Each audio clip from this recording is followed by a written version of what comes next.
Bonjour, je m'appelle José Marcoux, enseignant en biologie. Bienvenue dans cette présentation qui parle du système squelettique. Plusieurs sujets portant sur le système squelettique vont être abordés au cours des prochaines semaines. Mais dans le cadre de cette présentation, il va être surtout question des fonctions auxquelles contribue le système squelettique et aussi des notions anatomiques par rapport aux tissus osseux et aux tissus cartilagineux. Les autres notions vont être vues dans des présentations ultérieures. Les fonctions auxquelles contribue le système squelettique sont plus nombreuses qu'on pourrait le croire. D'abord, on peut penser au mouvement avec les muscles, ce qui est assez évident. Mais le système squelettique sert aussi à soutenir et protéger les organes, comme entre autres le crâne protège le cerveau ou comme les vertèbres protègent la moelle épinière. Le système squelettique joue un rôle aussi au niveau du stockage d'éléments minéraux, particulièrement le calcium et le phosphate. Le système squelettique joue aussi un rôle au niveau énergétique, puisque la moelle osseuse jaune dans certains os peut servir de source d'énergie. Et puis finalement, le système squelettique peut contribuer à la synthèse de nouvelles cellules sanguines, processus qu'on appelle l'hématopoïèse, et qui se déroule dans la moelle osseuse rouge. Au niveau de l'anatomie macroscopique, le système squelettique est formé de 206 os différents et de ligaments qui les attachent les uns aux autres, et aussi de cartilage. Sur cette image, on voit le cartilage en bleu et aussi une autre sorte de cartilage en violet au niveau des disques intervertébraux, entre autres. Au niveau histologique, les os sont formés de tissus osseux spongieux et de tissus osseux compacts. Les structures cartilagineuses, quant à elles, sont formées de tissus cartilagineux de type hyalin, alors celui qu'on voit en bleu un peu partout, qui est le plus abondant, et tissus cartilagineux de type fibreux. Les os sont regroupés en 4 classes selon leur forme. Il y a les os longs, qui sont plus longs que larges. Ce type d'os est le plus abondant dans le corps humain. Il y a les os courts, qui sont aussi longs que larges, comme par exemple les os du poignet ou les os du pied, en fait de la cheville. Il y a aussi les os plats, comme les os du crâne. Et finalement, les os qui ont une autre forme, qu'on appelle les os irréguliers. Les os appartiennent à l'une ou l'autre des deux divisions du squelette. Il y a au centre, ce qu'on peut voir en bleu ici, le squelette axial,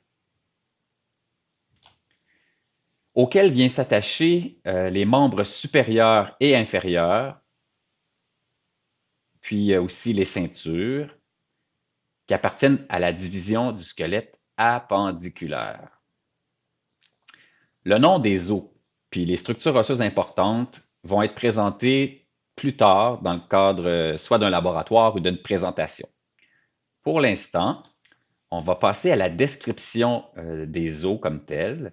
Puis à la fin de cette présentation, vous devriez être capable de connaître l'organisation macroscopique d'un os long, court ou plat, puis décrire la structure microscopique et histologique du tissu osseux et du tissu cartilagineux. Alors, ça va se dérouler en 3 parties. D'abord, on va y aller pour la description anatomique d'un os long. Ensuite, on va décrire au niveau histologique le tissu osseux, le type compact et le type spongieux. Et finalement, on va terminer avec une description histologique du tissu cartilagineux. Commençons avec la structure d'un os long typique. Alors, un os long typique, comme on le voit sur l'image, ça comprend 2 extrémités qu'on appelle les épiphyses. Il y en a une près du corps qu'on appelle l'épiphyse proximale, une qui est plus éloignée qu'on appelle l'épiphyse distale.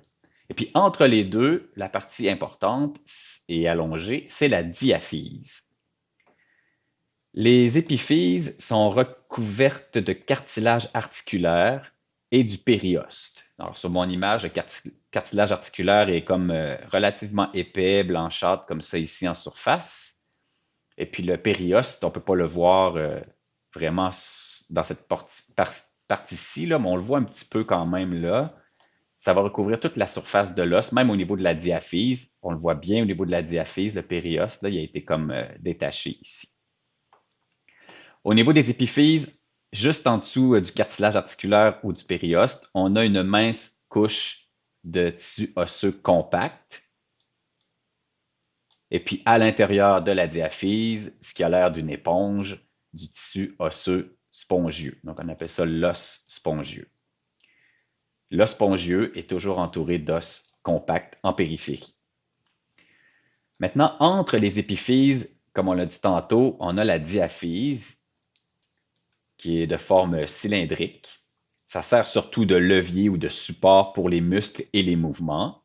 Puis de l'extérieur vers l'intérieur, on a la membrane en périphérie qu'on appelle le périoste, bien attachée au tissu d'os compact en dessous, là, par des fibres de collagène qu'on appelle les fibres de Charpé.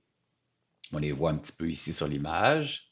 Ensuite, il y a une petite couche mince d'os compact, mais plus épaisse que dans les épiphyses quand même.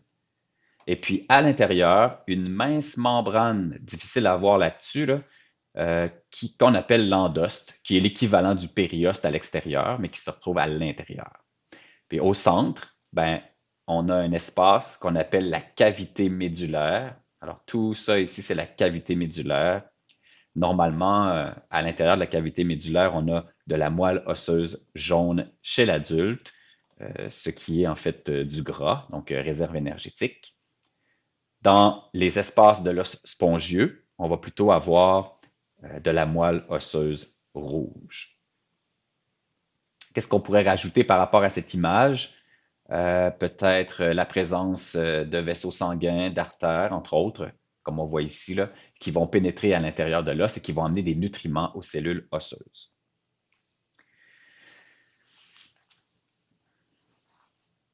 Au niveau anatomique, les os plats, courts ou irréguliers sont un petit peu différents des os longs, mais il y a quand même plusieurs similitudes.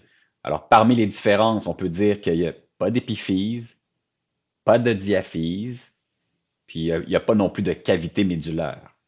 Puis au niveau des similitudes, ben, on peut voir que l'os plat est entouré d'une membrane qu'on appelle le périoste à l'extérieur, mais aussi à l'intérieur. Et ça forme une sorte de sandwich. Donc, juste en dessous du périos, comme tantôt, là, comme tout à l'heure, on avait de l'os compact. On le voit bien ici. Alors, deux couches. Puis entre les deux, ben, on a le tissu osseux spongieux. Alors, on n'a pas de cavité médulaire comme on l'a dit. Voici la structure du tissu osseux compact qui constitue plus que 80% du squelette. Puis on a une petite section d'os spongieux qui est visible à droite de l'image. La partie compacte est entourée d'une mince membrane, ce qu'on appelait tout à l'heure le périoste. Alors on le voit bien, le périoste ici, il est décollé un peu des lamelles circonférentielles qui forment la périphérie de l'os compact du côté externe. Le périoste est attaché solidement, comme ça ici, au tissu osseux, là, par les fibres de Charpé, comme on a vu sur l'image précédente. À l'intérieur des lamelles circonférentielles, on a des structures cylindriques qui constituent un petit peu l'unité structurale des os, qu'on appelle des ostéons. Alors, on a plusieurs ostéons sur cette image qui sont visibles. Et on en voit un ici qu'on a retiré des lamelles concentriques pour voir que dans le fond, c'est un ensemble de lamelles qui s'ajoutent couche par-dessus couche et qui vont venir donner de la force, qui vont venir consolider l'os. Au centre des ostéons, de chaque ostéon, on a un canal qu'on appelle le canal central. Et dans ce canal, on a des nerfs et des vaisseaux sanguins, autant des artères que des veines. Puis on les voit bien sur l'image ici, là.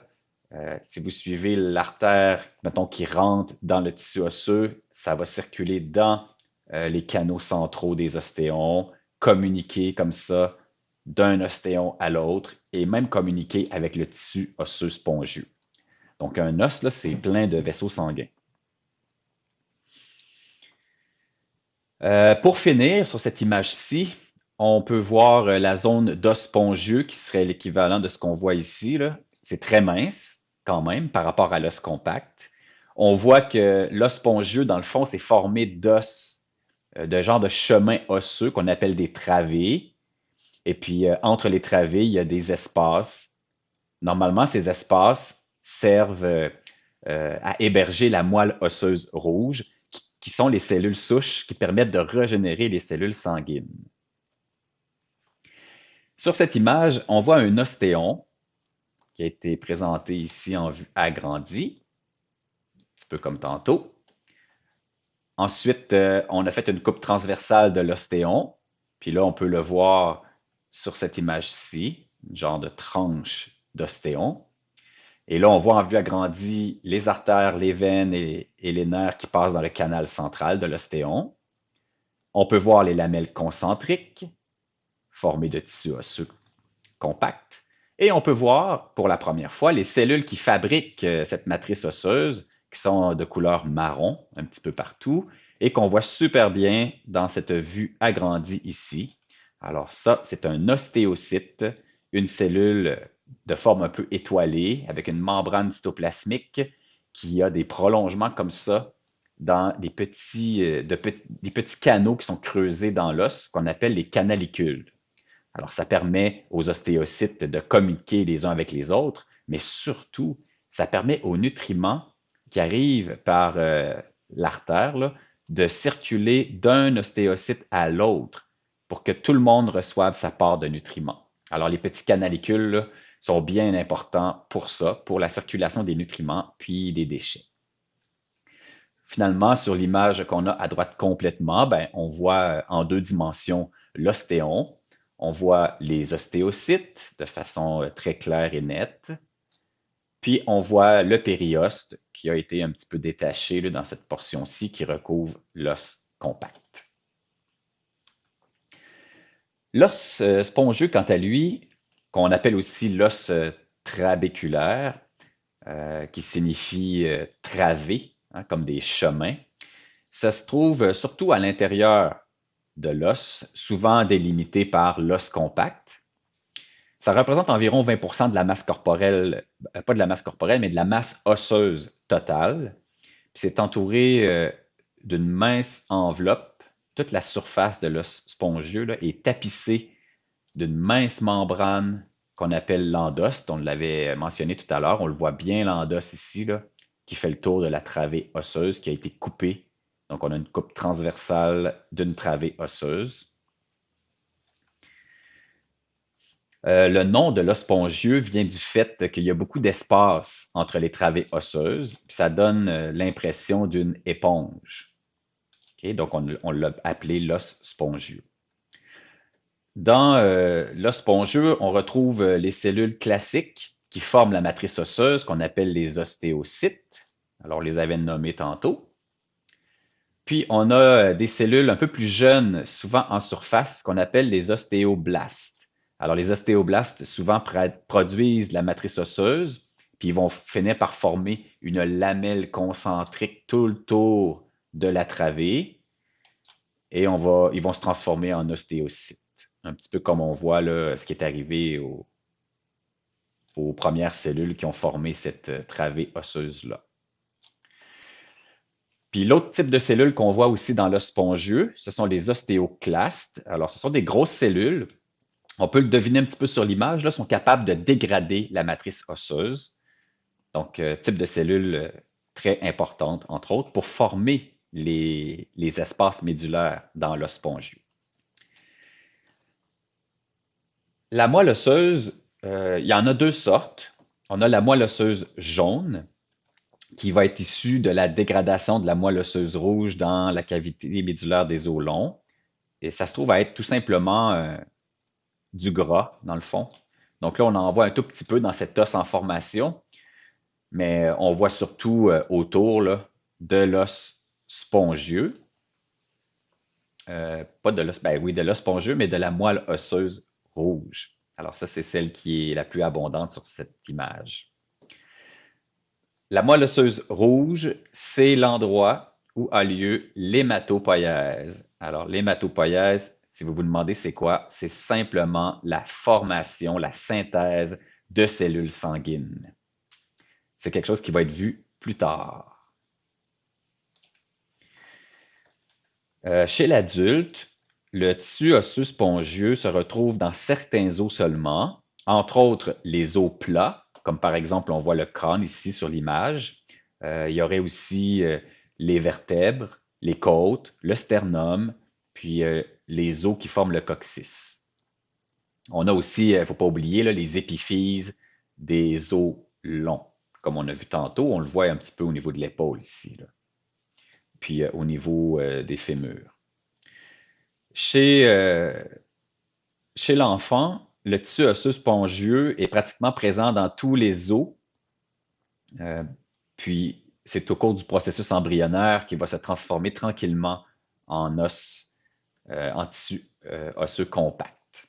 Donc ça va se faire progressivement. Voici les cellules importantes du tissu osseux. On en a déjà nommé certaines. Alors, on a les cellules souches ostéogéniques. Les cellules souches ostéogéniques se divisent par mitose pour régénérer nos cellules osseuses. Donc, on voit là, que les cellules ostéogéniques, quand elles se transforment, ben, d'abord, elles prennent l'apparence d'ostéoblastes, qu'on peut qualifier de jeunes cellules qui produisent beaucoup de matériaux ostéoïdes qui rentrent dans la composition de l'os. Alors, on les qualifie de bâtisseurs. Souvent, à mesure qu'ils produisent de l'os, ces cellules vieillissent aussi, puis se transforment en cellules typiques du tissu osseux qu'on appelle les ostéocytes, qu'on avait nommés tout à l'heure, avec leur prolongement cytoplasmique là, qui rentre dans les canalicules. Donc, les ostéocytes, cellules un peu plus âgées, je dirais, qui entretiennent la matrice osseuse. Puis pour finir, les ostéoclastes. Alors, les ostéoclastes, on les a vus tantôt. Ce sont des cellules auxquelles on attribue souvent un rôle de casseur parce qu'elles sont impliquées dans la dégradation de la matrice osseuse. Ce sont des grosses cellules, comme on peut voir sur l'image, là, très grosses cellules avec des prolongements cytoplasmiques qui leur donnent beaucoup de surface de contact avec l'os. Alors, c'est plus facile de dégrader la matrice osseuse dans ce temps-là. Et puis, les ostéoblastes, ben, ils sont formés par la fusion, si on veut, là, de plusieurs cellules individuelles, comme on peut voir sur l'image. Fait que ça donne l'apparence, une fois que c'est formé, d'une cellule dans laquelle il y a plusieurs noyaux. Mais dans les faits, ça provient de cellules indépendantes. Alors, un petit mot sur le processus d'ossification qui est important, qui est complexe d'ailleurs, mais il peut se résumer à peu de choses, là, un petit peu comme sur cette diapositive. Pour nous, le phénomène d'ossification, ça va se résumer à l'ajout de matériaux ostéoïdes et de sels minéraux. Alors, les matériaux ostéoïdes, c'est quoi? Ben, c'est tout simplement des fibres de collagène fabriquées par les ostéoblastes ou les ostéocytes. Alors, c'est une protéine par la synthèse protéique. Puis, rajouter à ça une substance fondamentale, plus ou moins liquide. Et là, vous avez tout ce qu'on inclut dans les matériaux ostéoïdes. Maintenant, si on ajoute à ça des sels minéraux en quantité abondante, notamment le calcium et le phosphore, on va avoir des cristaux qui vont se former, des cristaux d'hydroxyapatite, et ça va venir consolider. En fait, le terme, c'est calcifier. Donc, ça vient calcifier le tissu et ça va lui donner sa rigidité. Alors, on peut dire que la calcification, c'est une étape de l'ossification. Petit fait intéressant, si vous avez déjà entendu parler de la maladie des os de verre, c'est une maladie en fait, qui touche des individus qui ont une mutation au niveau du gène qui fabrique le collagène. Alors, ils ne fabriquent plus de collagène, ce qui fait que leurs os ont tendance à être formés essentiellement de cristaux et donc sont beaucoup plus fragiles que la normale. Alors, maladie des os de verre. Voici une coupe transversale du tissu osseux. Alors, sur cette image, on peut voir plusieurs éléments qu'on a nommés depuis le début. D'abord, en 1, dans cette région-là ici, on peut voir de la moelle osseuse rouge, qui sont des cellules souches sanguines. Donc, on serait dans un espace médulaire. Ensuite, vous avez les matériaux ostéoïdes représentés au numéro 5. C'est tout ce qui est rose de ce côté-là, qui est assez dense. Là, puis on devine que là-dedans, il y a des genres de fibres de collagène. On peut même voir un petit peu leur direction. On a ensuite, ici en 2, un ostéoclaste, une cellule capable de dégrader la matrice osseuse. Puis on voit en 3 une petite zone de résorption osseuse transparente, là. Alors les cellules sont en train de faire leur travail. Il manque simplement à nommer les ostéocytes qui sont ici, dans leur petit espace vital qu'on appelle une lacune osseuse. Alors, en résumé, on a parlé du tissu osseux, on a parlé de la structure anatomique et histologique d'un os, un os typique. On a vu que c'était entouré de périostes qui recouvrent souvent une région de tissu osseux compact. Et puis à l'intérieur, on a souvent de l'os spongieux et lui est recouvert d'une membrane qu'on appelle l'endoste. Les 4 cellules qu'on retrouve dans le tissu osseux, on a les cellules ostéogéniques qui sont les cellules souches qui servent à fabriquer les ostéoblastes. Les ostéoblastes sont les cellules qui fabriquent le plus de matériaux ostéoïdes et puis à la longue finissent par se transformer en ostéocytes. Oups, ça c'était les ostéoclastes. Alors les ostéocytes, ils sont plutôt ici en bas. Les ostéocytes. Et les ostéoclastes, pour finir, ce sont les cellules responsables de la résorption osseuse ou de la dégradation de la matrice osseuse. Ils font un petit peu le travail contraire des ostéoblastes et des ostéocytes. Qu'est-ce qu'on peut dire sur la matrice extracellulaire, là, la matrice osseuse? On a vu que c'était formé, entre autres, de matériaux ostéoïdes, notamment des fibres de collagène, mais aussi d'une substance fondamentale plus ou moins liquide, dans lequel on retrouve de grandes quantités de sels minéraux, entre autres le calcium et le phosphate, qui vont donner la rigidité à l'os. Passons maintenant au tissu cartilagineux. Alors, dans le corps humain, on a 2 types de tissus cartilagineux. Le cartilage hyalin est le plus abondant. C'est celui qu'on voit sur l'image en bleu. On le retrouve au niveau des articulations. On le retrouve également au niveau des côtes, surtout la partie avant des côtes. Alors, c'est les 2 endroits où on en retrouve le plus. Ce cartilage joue un rôle de soutien, un petit peu comme les os. Et puis, c'est souvent l'embryon ou le fœtus là, est formé de cartilage hyalin avant que ces structures-là s'ossifient. L'autre type de cartilage dans le corps humain, le deuxième type le plus abondant, c'est le cartilage fibreux, qu'on appelle aussi le fibrocartilage. C'est un type de cartilage, lui, qui est conçu pour résister à la compression puis absorber les chocs. Alors, on le retrouve entre autres au niveau des disques intervertébraux. On en retrouve aussi au niveau des ménisques dans le genou. Au niveau microscopique, voici à quoi ressemble le tissu cartilagineux hyalin. Alors, si on regarde rapidement, on trouve les cellules capables de fabriquer le cartilage, qu'on appelle des chondrocytes. Ça aurait pu aussi être des chondroblastes si elles étaient un peu plus jeunes. Alors, elles sont dans leur petit espace vital qu'on appelle la lacune. Elles fabriquent la matrice autour, qui est comme violacée sur cette image. Puis cette matrice contient la substance fondamentale propre au cartilage. Alors ça, c'est le genre de cartilage qu'on retrouve au niveau des articulations, entre autres. L'autre type de cartilage, c'est le cartilage fibreux. Lui, on le retrouve au niveau des disques intervertébraux. On l'en retrouve aussi au niveau de la symphyse pubienne. Alors, c'est un peu différent, mais on a quand même des chondrocytes ou des chondroblastes qui sont responsables de fabriquer la matrice cartilagineuse. Ce sont aussi ces cellules dans leur petite lacune qui fabrique les fibres de collagène en suivant la synthèse protéique. Et puis à ça se mélangent des ingrédients là, qui vont former la substance fondamentale typique du cartilage fibreux. Voilà. Au cours de cette présentation, on a parlé de l'anatomie d'un os long. On a vu qu'il y avait les épiphyses aux extrémités, la diaphyse au centre. On a vu que c'est entouré d'une membrane qu'on appelle le périoste à l'extérieur, tandis qu'à l'intérieur, une membrane qu'on appelle l'endoste. On a vu que c'était formé de tissus osseux compacts, surtout en périphérie, et qu'à l'intérieur, on retrouvait surtout du tissu osseux spongieux. On a parlé des principales cellules qu'on retrouve dans le tissu osseux compact et spongieux, les ostéoblastes et les ostéocytes, capables de fabriquer la matrice osseuse, puis les ostéoclastes, responsables de la dégradation de la matrice osseuse.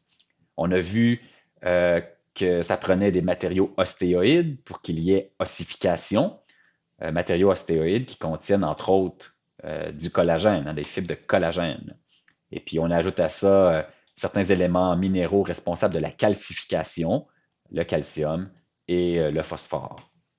Puis on a conclu avec la description anatomique du tissu cartilagineux, celui de type hyalin, qui est le plus abondant dans le corps, et aussi celui de type fibreux, surtout résistant à la compression et au choc. Puis on a vu que les cartilages, le tissu cartilagineux était entouré d'un périchondre, qui est l'équivalent, dans le fond, de l'enveloppe qui entoure l'os, le périoste. Puis finalement, on a présenté les cellules qui fabriquent la matrice osseuse, les chondrocytes ou les chondroblastes, avec une matrice riche en collagène. Voilà, ça fait le tour. Merci de votre attention.